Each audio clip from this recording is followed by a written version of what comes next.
हरियाणा चुनाव की तारीखों के ऐलान के बाद से अब उम्मीदवारों के नाम पर मंथन शुरू हो चुका है। हरियाणा में टिकट की रेस में केंद्रीय मंत्री भी शामिल हैं। तो आज पीएम मोदी की मौजूदगी में यह अहम बैठक का आयोजन किया गया है और केंद्रीय मंत्री मनोहर लाल, राव इंद्रजीत और कृष्णपाल गुर्जर को बुलाया गया है। हारे उम्मीदवारों पर भी बीजेपी दांव लगा सकती है। तो पूर्व मुख्यमंत्री मनोहर लाल भी चुनावी मैदान में उतर सकते हैं, ऐसी आशंका जताई जा रही है। फरीदाबाद लोकसभा सीट से सांसद कृष्णपाल गुर्जर भी मैदान में उतर सकते हैं। तो टिकट की रेस में केंद्रीय राज्य मंत्री राव इंद्रजीत सिंह का भी नाम चल रहा है। बीजेपी के दिग्गज नेताओं में शामिल मनोहर लाल बड़ौली को भी जो है वो टिकट दी जा सकती है। तो चुनाव की तारीखों के ऐलान के बाद से अब उम्मीदवारों के नाम पर मंथन जो है वो शुरू हो चुका है। ये अहम बैठक का आयोजन आज किया गया है, जिसमें खुद प्रधानमंत्री नरेंद्र मोदी शिरकत करने वाले हैं। तो बता दें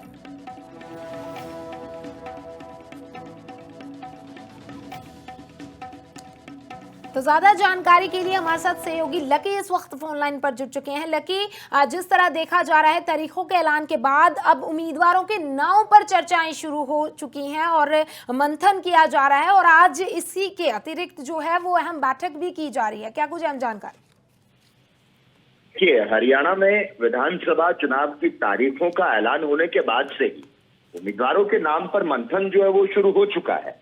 आज बुधवार को पीएम मोदी की मौजूदगी में एक अहम बैठक का आयोजन किया गया है और इसमें कई दिग्गज नेताओं के चुनाव लड़ने पर फैसला किया जाता है। इसमें साल 2019 के विधानसभा चुनाव और साल 2024 के लोकसभा चुनाव में हारे नेताओं और केंद्रीय मंत्रियों का नाम शामिल बताया जा रहा है। आज जो बैठक होने वाली है इसमें केंद्रीय मंत्री मनोहर लाल, राव इंद्रजीत और कृष्णपाल गुर्जर सहित कई बड़े नेताओं को बुलाया गया है।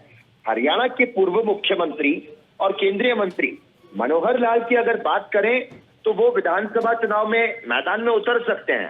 हाल ही में इस पर प्रदेश चुनाव समिति ने भी अपनी सहमति को जताया था और इसके अलावा हरियाणा की फरीदाबाद लोकसभा सीट जो है वहां से सांसद जो है कृष्णपाल गुर्जर केंद्रीय सहकारिता राज्य मंत्री हैं और तीसरी बार फरीदाबाद लोकसभा सीट से सांसद चुने गए हैं। आने वाले विधानसभा चुनाव में ये भी मैदान में उतर सकते हैं और टिकट की रेस में केंद्रीय राव इंद्रजीत सिंह जो है मंत्री हैं, उनका नाम भी चल रहा है, लेकिन वो विधानसभा चुनाव में अपनी बेटी को लड़वाना चाहते हैं और इसको लेकर पार्टी से नाराजगी की खबर जो है वो भी सामने आई थी। साल 2014 में कांग्रेस छोड़कर बीजेपी में बिल्कुल विधानसभा चुनाव को लेकर जिस तरह से ये बातें सामने आई थी और दिल्ली में हरियाणा बीजेपी की जो बैठक होने वाली है, इस बैठक में हरियाणा से बीजेपी के उम्मीदवारों की जो लिस्ट है वो तय की जानी है और इस लिस्ट पर कल जिस तरह से विचार भी होगा। अब देखना होगा, जिस तरह से बड़ी जिम्मेदारी की बात है वो ये इसमें बड़ौली जो है उनकी भी बात, जो कि लंबे समय से राष्ट्रीय स्वयंसेवक संघ से जुड़े हुए हैं। अब आज जो विधानसभा चुनाव को लेकर दिल्ली में बैठक होने वाली है हरियाणा बीजेपी की, इस बैठक में देखना होगा कौन से उम्मीदवार हैं जिनके नाम जो हैं वो तय किए गए। लकी, यहाँ पर जिक्र करना चाहेंगे मुख्यमंत्री नायब सिंह सैनी का, क्योंकि मुसलसल चर्चाएं तेज हो रही हैं कि वो जो है वो लाडवा से चुनाव लड़ सकते हैं।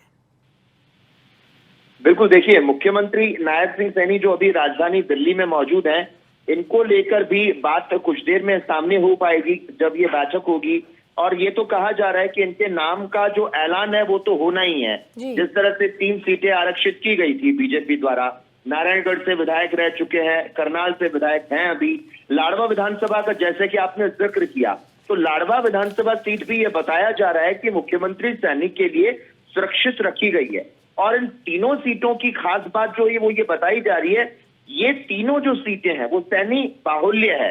तो कहीं ना कहीं बीजेपी दिग्गजों को चुनाव लड़ाना चाहती है और इसमें मुख्यमंत्री नायब सिंह सैनी का जो नाम है वो भी सामने आ रहा है।